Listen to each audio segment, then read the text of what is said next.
Hello everyone, welcome back to Illinois Gardening. In this video we are going to build a couple of raised beds for garden.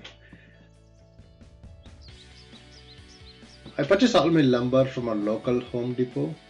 You can find the material in any of your local home improvement stores like Lowe's, Menards. If you are not used to purchasing building materials, just walk around, ask for help, and all these home improvement stores have employees to help you unload materials. So feel free to ask for any help.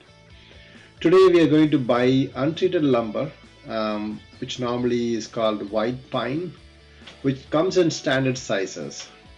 As I'm going to build raised beds that are 8 feet in length, 4 feet in width, and a feet height.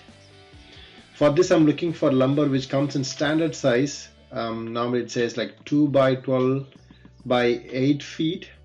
This means that the wood is 2 inches in thickness, 12 inches wide, and 8 feet in length.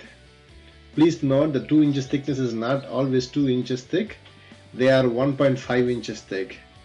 But in lumber world it's called 2 inches. Don't ask me why. That's what it is.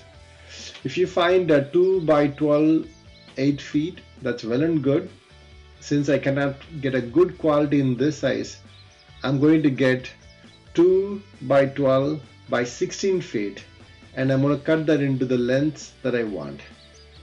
You can ask the staff to cut the lumber into pieces. I asked the guy to cut the two 16 feet boards into half, which will be like 8 feet in each, and one of the 16 feet into 4 pieces, which will come to 4 feet each.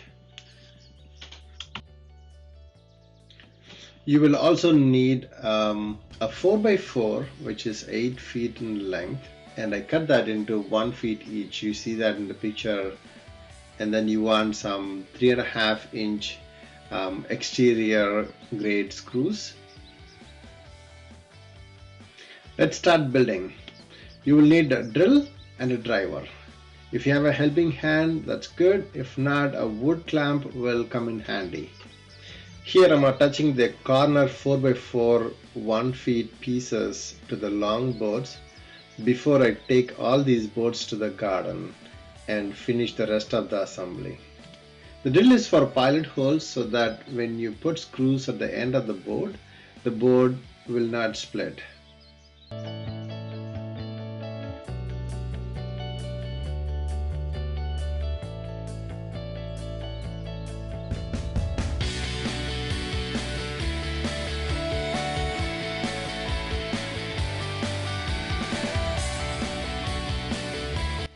Here you can see I have laid out all the pieces, and I'm taking help from my son to hold the boards while I screw them together. I'm also using the wood clamps wherever possible to give a tight fit.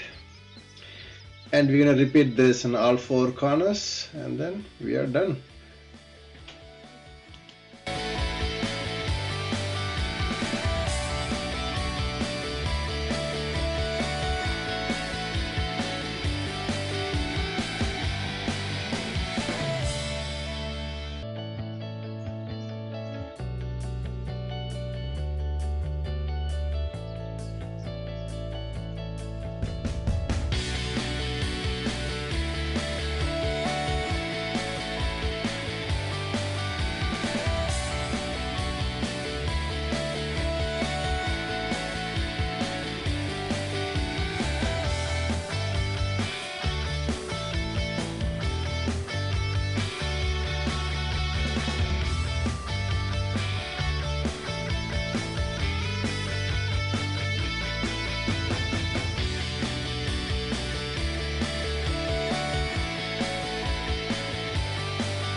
This is the final product. I need to move that in the right position, and we are done.